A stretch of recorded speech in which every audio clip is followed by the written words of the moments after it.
I would like to welcome Chris Ruff from Digital Europe. Good morning, Chris, from Athens. How are you doing? Thank you so much for being here today. Good morning, Yanis. Kalimera. Thank you for having me. The floor is yours. You can go ahead. Perfect. Thank you. Well, I'm very pleased to join you today. And firstly, I'd like to say on behalf of my Director General, Cecilia Bonafeld-Bell, she's very sorry she cannot make it. And we hope to see you all in Athens this time next year. So, for those of you that don't know, what is Digital Europe? So Digital Europe is the largest trade association in Europe, representing some 36,000 companies, small European startups, larger players, national champions, and some of the biggest players from around the world. And not only ICT companies, but of course the whole digitalizing industry. Increasingly, we are seeing members from the healthcare sector, manufacturing too. So together, these 36,000 companies are looking to build a stronger digital Europe. Now, as you just heard from Vice President Skinas, just over a year ago, President von der Leyen in the European Commission set an ambitious target that the next 10 years would be the digital decade. Now, Digital Europe, for many years already, we have been saying that the theme of your conference today, digitalization, is no longer a choice, but it is a necessity.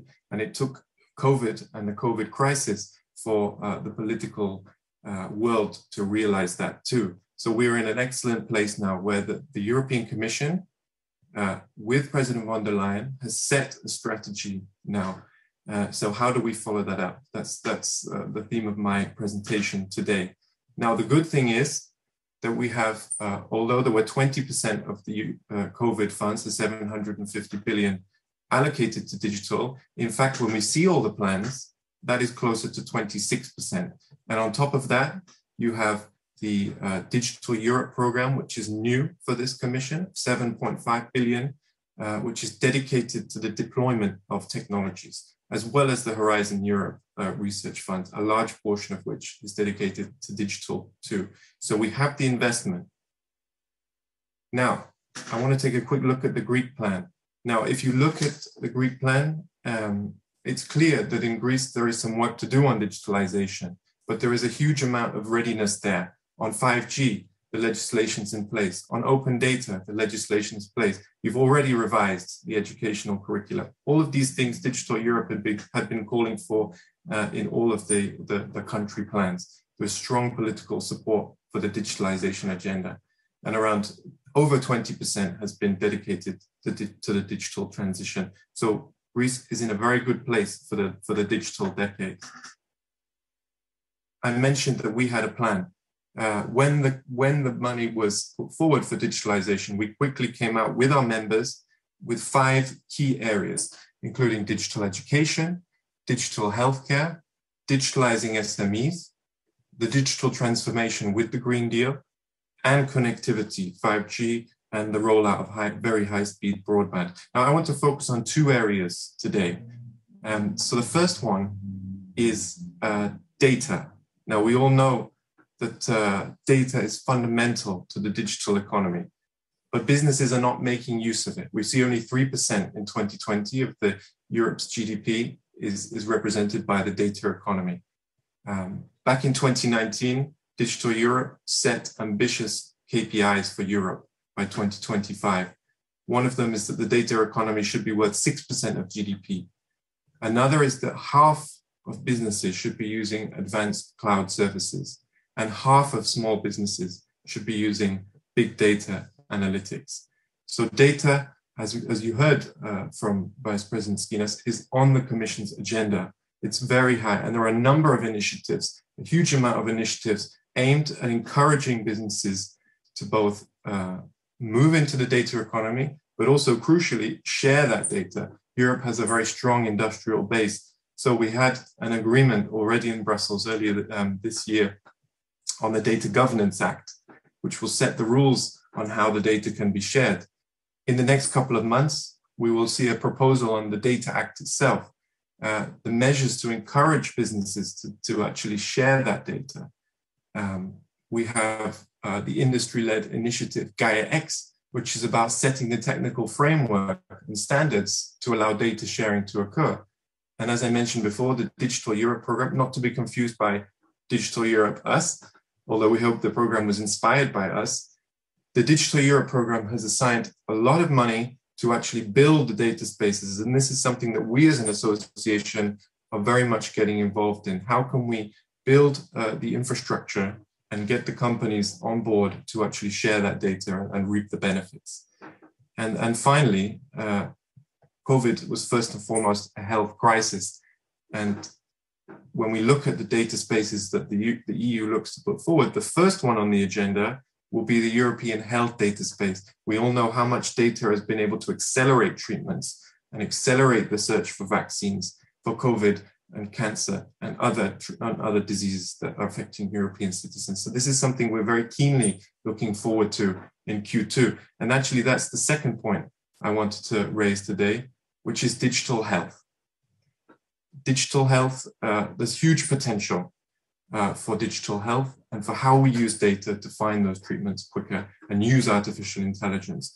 It is estimated that around a third of the world's stored data is health data. But unfortunately, a lot of that data is stored on paper in different forms. It's not interoperable. It's not something that can be shared easily. And within Europe, in each country, there are different rules of how to use that data, the sensitive data.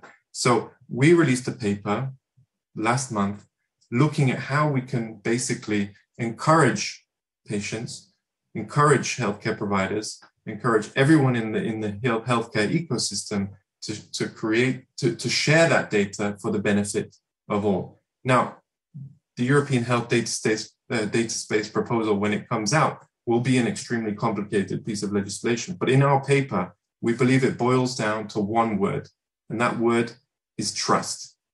And if you look here at the 4 pillars for trust in our paper, they can be described as this. So the first one is we think it is essential that everyone within that healthcare community, the patients, the professionals, everyone can see what's in it for me. If we're sharing data, what's in it for me? For patients, we need to be able to describe clearly what this means. If you're sharing your data, this means that we can get faster treatments for those illnesses that you have to make your life better.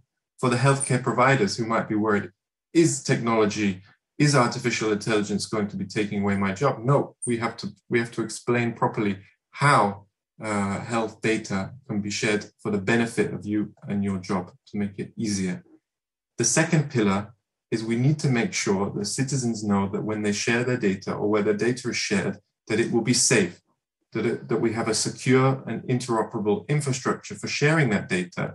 And hopefully we can harmonize the data protection rules across Europe to ease that and make sure that it is done correctly and easily. So the third pillar is that a lot of this data sharing is already happening amongst companies with the public sector on a smaller scale. What we want to do is make sure that the European health data space builds upon these success stories and sets those standards based on what's already been done now. We don't need to reinvent the wheel, but we do need to scale it up. And finally, we need to focus on skills, on the digital health literacy.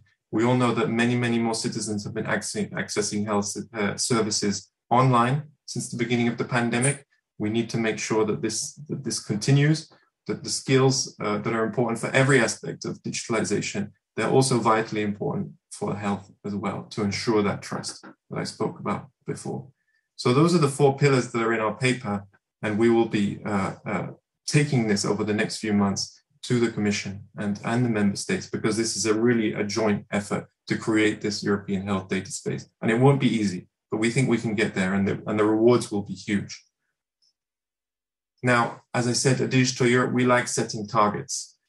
So if we want this to be the digital health decade, these are the targets that we have set for Europe and all member states to achieve by 2030. We believe all citizens should have access to secure access to their electronic health records, including when they go on holiday or when they move for work. We need to make sure that we have a common consent form that's easily accessible and simple to fill out for all countries, as well as your EID services across Europe. each member state should have a central health data authority.